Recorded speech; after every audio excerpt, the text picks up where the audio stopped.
আসসালামু আলাইকুম রহমতুল্লাহ।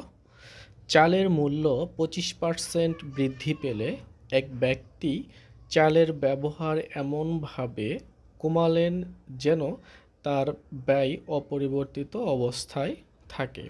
তিনি চালের ব্যবহার শতকরা কত পরিমাণ কমালেন? আমরা এর শর্টকাট সূত্র দেখব। চালের মূল্য যদি বৃদ্ধি হয় সেই ক্ষেত্রে সূত্রটি হবে R/100 প্লাস R ইন্টু 100%।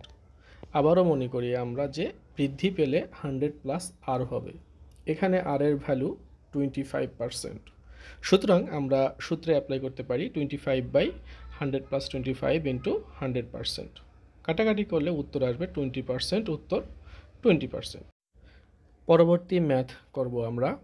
এখানে দেখব মূল্য হ্রাস পাওয়ার ঘটনা। চিনির মূল্য 10% হ্রাস পাওয়াতে কোনো এক পরিবারের চিনি খাওয়া কি পরিমাণ শতকরা বৃদ্ধি করলে চিনি বাবদ তার ব্যয় বৃদ্ধি পাবে না? তো এই ক্ষেত্রে আমরা শর্টকাট সূত্র জেনে নিব। সেটা হলো যে R/100 মাইনাস R ইন্টু 100%। বলে রাখা ভালো যে যেখানে মূল্য হ্রাস পাবে সেখানে 100 মাইনাস R হবে। আর এর ভ্যালু হলো 10%। সুতরাং সূত্রে অ্যাপ্লাই করে পাই 10/100 মাইনাস 10 ইন্টু 100%। এখানে কাটাকাটি করলে উত্তর আসবে হলো 11.11%, উত্তর 11